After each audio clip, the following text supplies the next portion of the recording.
नमस्कार। आज हम भारतीय वायुसेना यानी आईएएफ पर एक नजर डालेंगे। हाँ बिल्कुल। हमारे पास इसके विकिपीडिया पेज और कुछ हालिया रिपोर्टों से जानकारी है, तो कोशिश करेंगे समझने की कि ये संस्था क्या है और कैसे काम करती है। बिल्कुल। और देखिए, 1932 में ये शुरू हुई थी ब्रिटिश भारत की सहायक वायुसेना के तौर पर। हाँ, काफी पहले। और आज ये दुनिया की चौथी सबसे बड़ी वायुसेना है। इसका जो आदर्श वाक्य है, नभः स्पृशम दीप्तम, मतलब गौरव के साथ आकाश को छूना, ये भगवद गीता से लिया गया है। तो इरादे काफी ऊंचे हैं। और ये सिर्फ लड़ाई झगड़े तक ही सीमित नहीं है ना, मतलब स्रोत तो यही बताते हैं। नहीं नहीं, बिल्कुल नहीं। देखिए, पहला काम तो है अपने एयर स्पेस की सुरक्षा करना। हाँ, वो तो है ही। और युद्ध के दौरान हवाई ऑपरेशन करना, लेकिन इसकी भूमिका इससे कहीं ज्यादा है। ओके। आपदा राहत में, यूएन पीस कीपिंग मिशन में। अच्छा। हाँ, और अब तो स्पेस में भी इनका दखल बढ़ रहा है। तो ये सफर कैसा रहा है, मतलब शुरू से लेकर अब तक? हाँ, ये एक दिलचस्प सफर रहा है। द्वितीय विश्व युद्ध में इन्होंने हिस्सा लिया, तब रॉयल इंडियन एयरफोर्स कहलाती थी। हाँ, सुना है।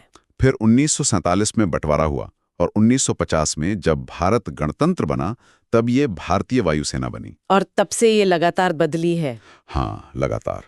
खासकर 1965 की लड़ाई के बाद ना स्वदेशी पर बहुत जोर दिया गया। अच्छा, मतलब अपने ही देश में चीजें बनाने पर। बिल्कुल। हथियार, विमान, ये आत्मनिर्भरता की तरफ एक बहुत बड़ा कदम था। उसी दौर में HAL मारुत जैसा फाइटर जेट सामने आया। तो आज की तारीख में आईएएफ की ताकत क्या है? मतलब कौन कौन से खास विमान और हथियार हैं इनके पास? देखिए, बेड़ा काफी बड़ा और डाइवर्स है।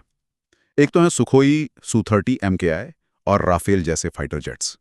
ये मल्टी रोल हैं। मल्टी रोल मतलब ये हवा से हवा में भी लड़ सकते हैं, जमीन पर हमला भी कर सकते हैं, कई काम एक साथ। समझी। फिर अपना बनाया हुआ हल्का लड़ाकू विमान है तेजस। हाँ, तेजस का नाम तो काफी सुना है। और भारी सामान ले जाने के लिए C-17 ग्लोब मास्टर और C-130J सुपर हरक्यूलिस जैसे बड़े ट्रांसपोर्ट एयरक्राफ्ट्स हैं।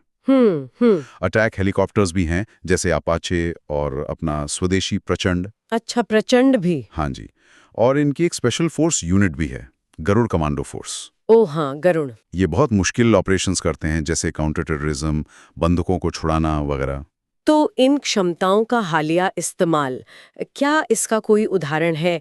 स्रोत में मई 2025 के ऑपरेशन सिंदूर का जिक्र आया है। ये क्या था? हाँ, देखिए, स्रोत के मुताबिक ये पहलगाम हमले के जवाब में की गई एक स्ट्राइक थी। अच्छा, जवाबी कार्रवाई। हाँ बिल्कुल, खुफिया जानकारी पर आधारित, बहुत सटीक। इसका मकसद था LOC के पार और पाकिस्तान के अंदर कुछ 9 कथित आतंकी ठिकानों को निशाना बनाना। 9 ठिकाने? जी। और रिपोर्ट्स के अनुसार इनमें कुछ एयरबेस भी शामिल थे। और इसे अंजाम कैसे दिया गया, मतलब टेक्नोलॉजी के लिहाज से? स्रोत कुछ खास चीजों का जिक्र करते? हाँ, जानकारी ये है कि इसमें integrated air command and control system IACS का इस्तेमाल हुआ। IACS ये क्या चीज़ है? एक तरह का, आप कह सकते हैं, एडवांस्ड नेटवर्क है। सारे रडार, सैटेलाइट, विमानों से मिली जानकारी एक जगह आती है।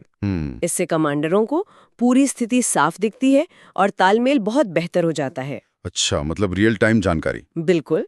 साथ ही फाइटर जेट्स के अलावा लॉइटरिंग म्यूनिशन का भी इस्तेमाल हुआ। लॉइटरिंग म्यूनिशन, ये क्या होते हैं? ये छोटे ड्रोन जैसे हथियार होते हैं।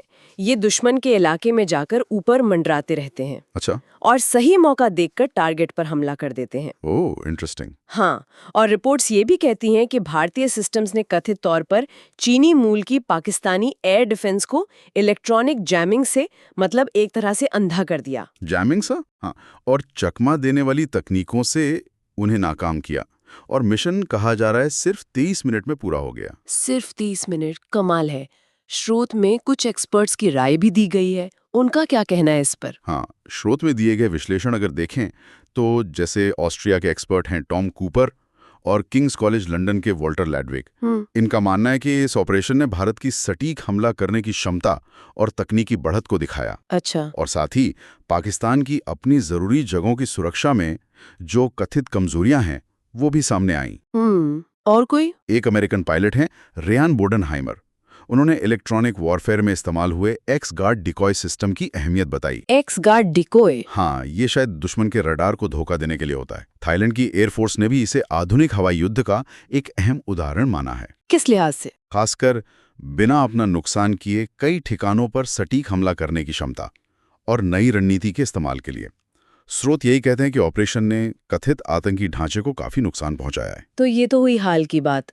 भविष्य में आईएएफ किस तरफ जा रही है? आगे क्या योजनाएं हैं? देखिए, आधुनिकीकरण तो लगातार चल ही रहा है। स्वदेशी पर जोर बहुत ज्यादा है। जैसे तेजस का नया वर्जन मार्क 1A और फिर मार्क 2 आएगा, और सबसे महत्वाकांक्षी है एडवांस्ड मीडियम कॉम्बैट एयरक्राफ्ट यानी AMCA।